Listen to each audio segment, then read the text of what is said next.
Palavra da salvação. Glória a vós, Senhor.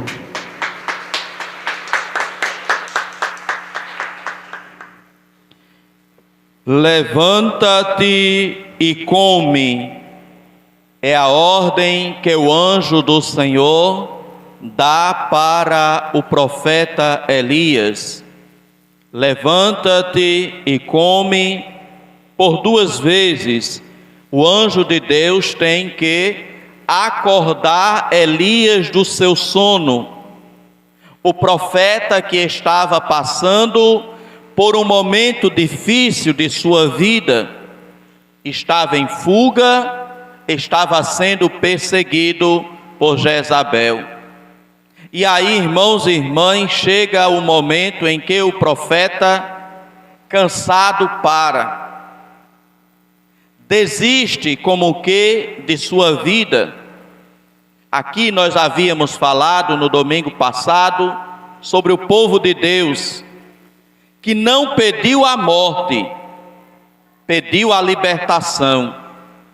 E depois vão falar para Moisés, porque foi que ele levou o povo para o deserto para morrer a todos de fome. O povo diz que preferia ter morrido no deserto, lá no Egito, na escravidão.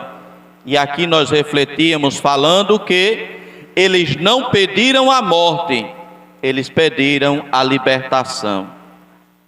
Aqui a situação do profeta já é diferente. Ele não pede a libertação, ele pede a própria morte. Tão grande era a sua angústia, tão grande era a sua dor, o seu cansaço naquele momento, que ele chega então a pedir a Deus: agora basta, Senhor, tira a minha vida, pois não sou melhor que meus pais.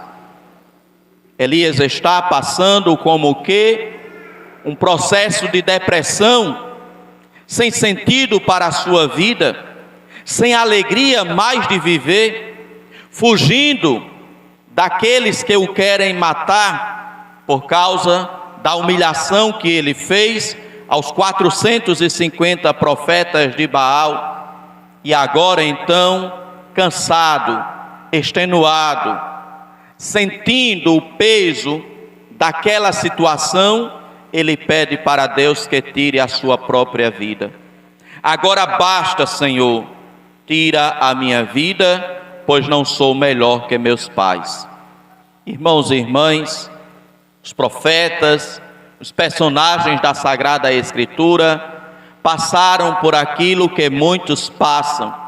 Passaram e experimentaram aquilo que muitos de nós, em um ou outro momento da vida, também passam.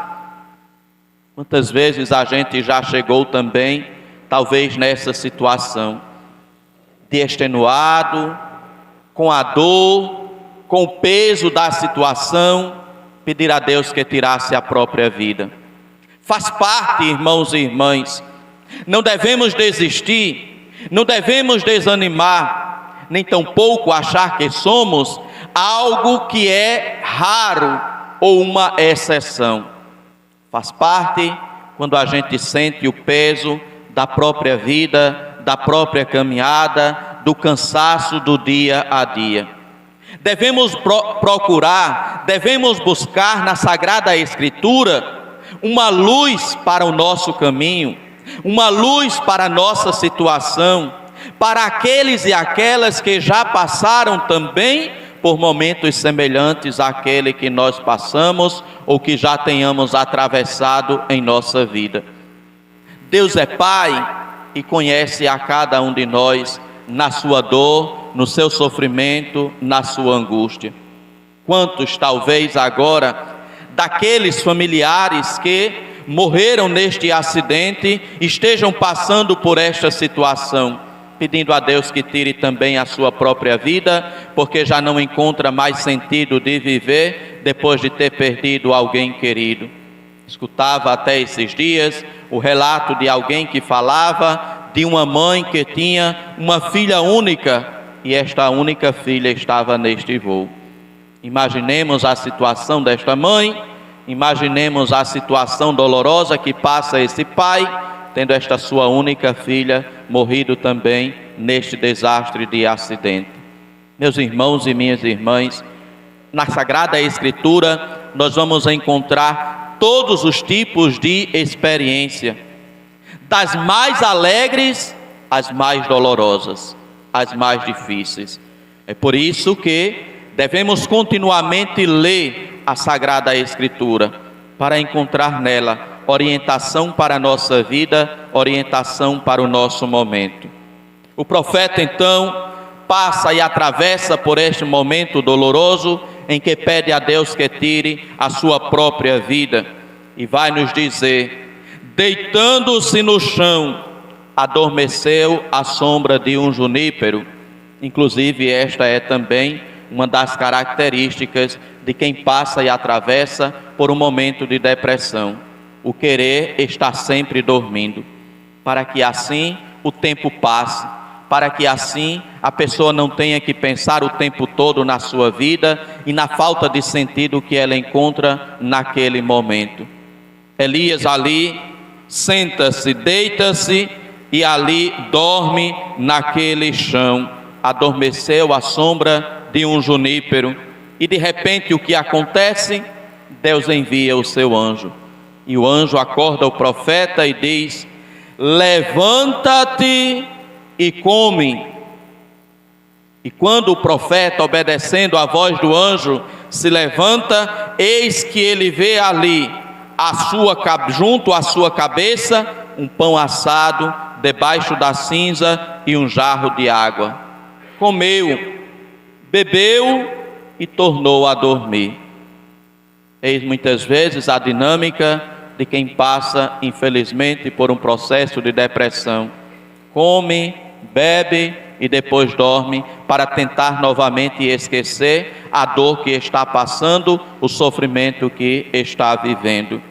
Digo isto, irmãos e irmãs, porque este processo, o processo de depressão, infelizmente se torna tão comum, e é preciso que cada pessoa que passa, que vive, que experimenta este momento, saiba que a palavra de Deus apresenta uma luz também para você, neste momento difícil que passa e que atravessa. E então, depois que ele tornou a dormir, o anjo de Deus novamente o acorda e lhe diz: levanta-te e come, ainda tens um caminho longo a percorrer. Deus é o Deus da vida. Deus é o Senhor que nos quer de pé. Por isso, Ele dá a ordem através de seu anjo: levanta-te. Deus nos quer, irmãos e irmãs, de pé diante da vida, dos obstáculos e das dificuldades que a gente passa e que a gente atravessa.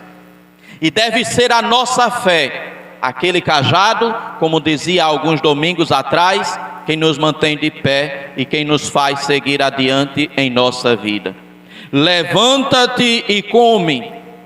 Deus não deixou, Deus não permitiu que no deserto o seu povo morresse de fome, como nós vimos no domingo passado, quando ele enviou o maná, o pão do céu, para que as pessoas pudessem se alimentar. Estavam com fome, Deus envia o maná. Queriam carne, Deus envia as codornizes para que eles pudessem se alimentar de carne. Meus irmãos e minhas irmãs, Deus vem sempre em nosso socorro, em nossa necessidade. Ele envia o maná, Ele envia as codornizes, Ele envia agora o seu anjo, Ele faz com que apareça ali um pão e água, para que o profeta continue com a sua missão. Levanta-te e come. Deus nos quer de pé, assim como Ele queria que o seu profeta estivesse de pé. Levanta-te e come. Deus oferece para o profeta aquilo que ele pode comer para lhe sustentar ao longo de sua caminhada. Deus oferece para nós aquilo que nós podemos nos alimentar para também prosseguir a nossa caminhada em meio às dificuldades e aos obstáculos da vida. Somos tão queridos por Deus quanto aquele profeta. Somos tão amados por Deus como aquele profeta. Somos tão acompanhados por Deus como aquele profeta. Ele, na sua dor, pede a morte, na sua angústia, pede que Deus lhe tire a vida, mas Deus lhe diz: eu sou o Senhor da vida, eu cuido de ti, eu te acompanho, eu te protejo, não vou te tirar a morte, vou te dar o alimento para que continues com a tua caminhada. Levanta-te e come, porque eu te quero de pé em caminhada. Levanta-te e come, porque este cansaço não te pode te derrubar. Levanta-te e come, porque esta dor que estás sentindo não colocará um fim em tua vida. Eu te quero de pé para lutares, para seguires na caminhada, e por isso eu te dou o que tu precisas, o pão e a água. E então nos diz o profeta, nos diz então o anjo para o profeta: levanta-te e come, ainda tens um longo caminho a percorrer. Quem decide o fim do nosso caminho não somos nós. Quem decide o fim do nosso caminho, quando termina a nossa caminhada, é o próprio Deus. Enquanto não termina esta caminhada, Ele nos dá de comer, Ele nos dá a água para sustentar a nossa caminhada neste mundo. E nos diz a leitura: Elias levantou-se, comeu e bebeu, e com a força desse alimento andou 40 dias e 40 noites, até chegar a Horebe, o monte de Deus. Os 40 dias e os 40 noites, as 40 noites, são aqui também dias ou números simbólicos. Lembram uma longa caminhada, pois 40 anos pelo deserto foi a caminhada que o povo teve que passar, teve que atravessar. 40 dias no deserto foi o tempo que Jesus ficou em oração para dar início ao seu ministério, à sua vida pública. Irmãos e irmãs, agora o profeta, com a força daquele alimento, pode caminhar 40 dias e 40 noites. O Senhor nos dá o alimento e com a força do alimento Ele nos sustenta para a caminhada. É preciso, como profeta, receber, acolher e se alimentar do pão que Deus dá, para que a gente tenha força para a caminhada. Como dizia também no domingo passado, o pão que Deus nos envia é o pão da palavra, é o pão da Eucaristia. Todos podem se alimentar do pão da palavra. Do pão da Eucaristia, nem todos podem se aproximar devido às suas circunstâncias, à sua situação de vida. Mas do pão da palavra, todos podem se alimentar, e deste pão da palavra ter força para a sua caminhada, ter força para a sua vida. Irmãos e irmãs, nos alimentemos sempre do pão da palavra, pois por este pão da palavra que Deus nos dá, Ele também diz para nós: levanta-te e come, pois tens um longo caminho a percorrer pela frente. Meus irmãos e minhas irmãs, vi a igreja a cada domingo alimentar-se. Foi um pouquinho de água. Está acabando a água aqui, não está? Para tomar passo. Tá?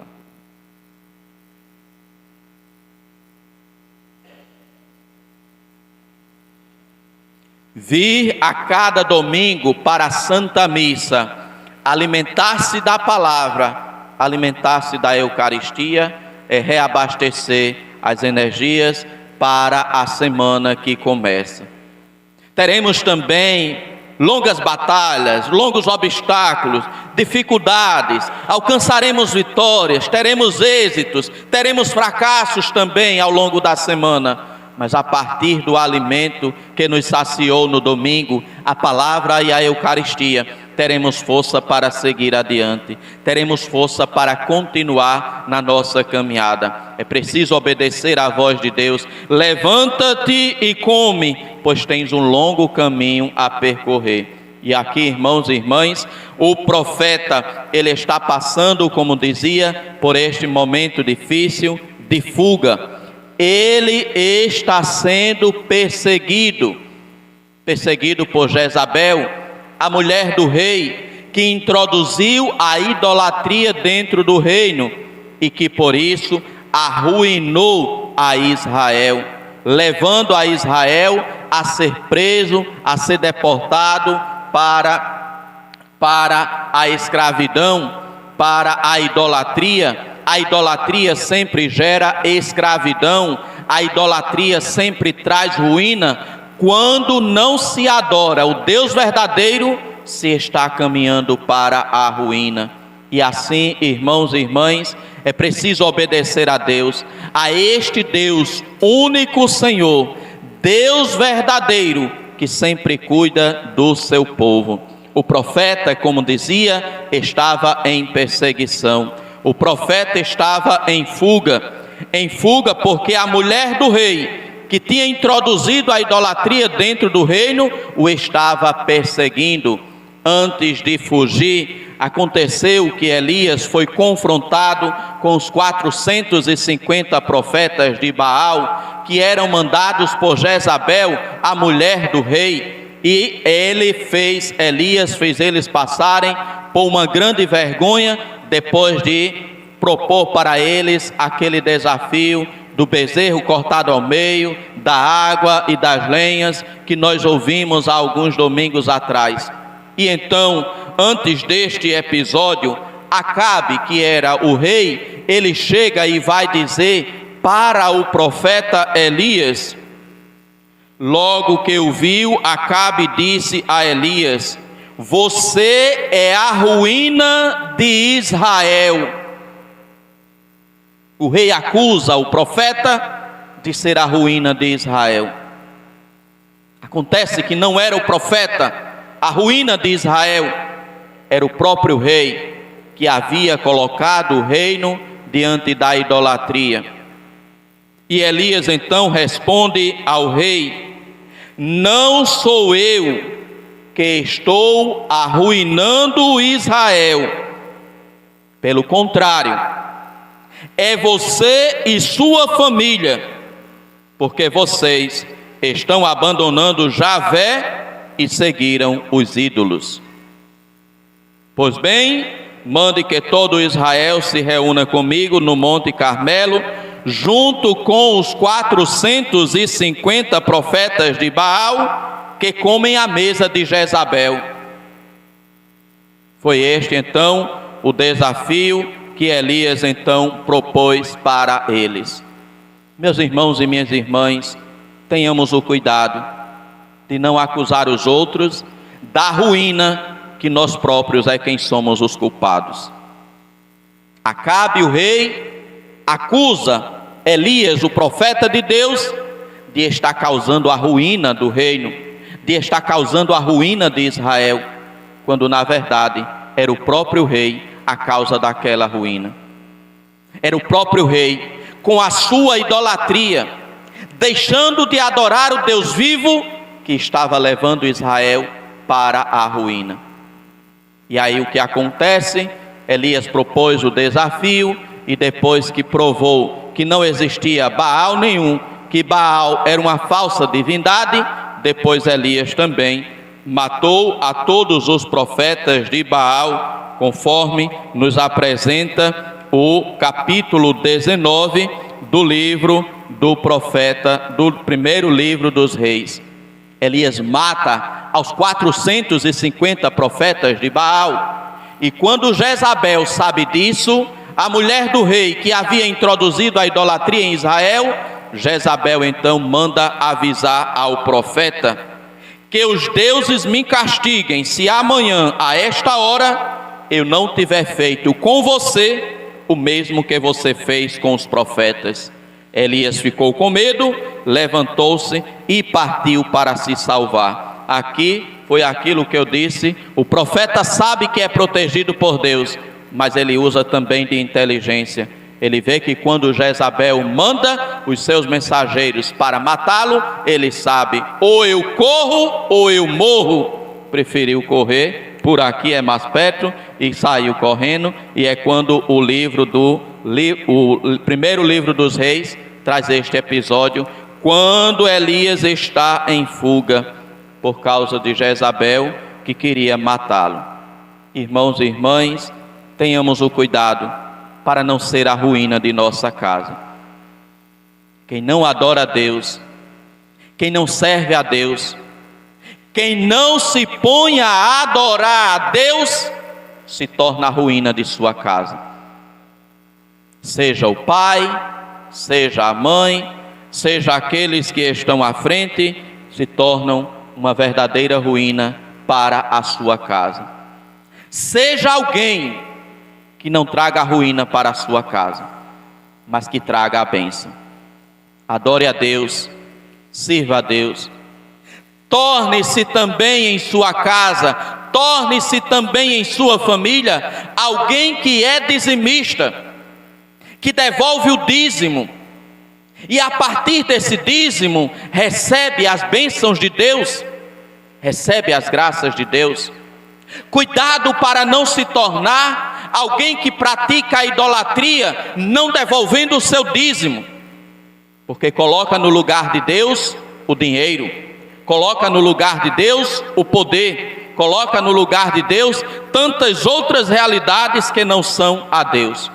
Devolver o dízimo é colocar Deus como centro de nossa vida, é obedecer ao Senhor, é saber que Ele nos acompanha, é saber que Ele nos protege, assim como acompanhou o povo pelo deserto, assim como acompanhou Elias neste seu momento difícil, mandando pão para ele, dando água para ele, mandando que ele levante-se, que ele coma, pois ele tinha um longo caminho para percorrer. Assim também Deus faz para cada um de nós.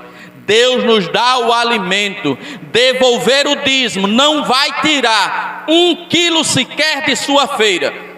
Deus vai multiplicar, Deus vai abençoar, pois como dizia também no domingo passado, dia da multiplicação dos pães, Deus sabe fazer um milagre quando a gente sabe confiar, quando a gente sabe esperar. Devolvamos o dízimo com generosidade, devolvamos o dízimo com alegria, pois este Deus que nos dá o necessário para a nossa vida não permitirá que falte o alimento de cada dia, não permitirá que falte o sustento necessário para a sua família. Seja dentro de sua casa alguém que se transforma em sinal de bênção e não de ruína.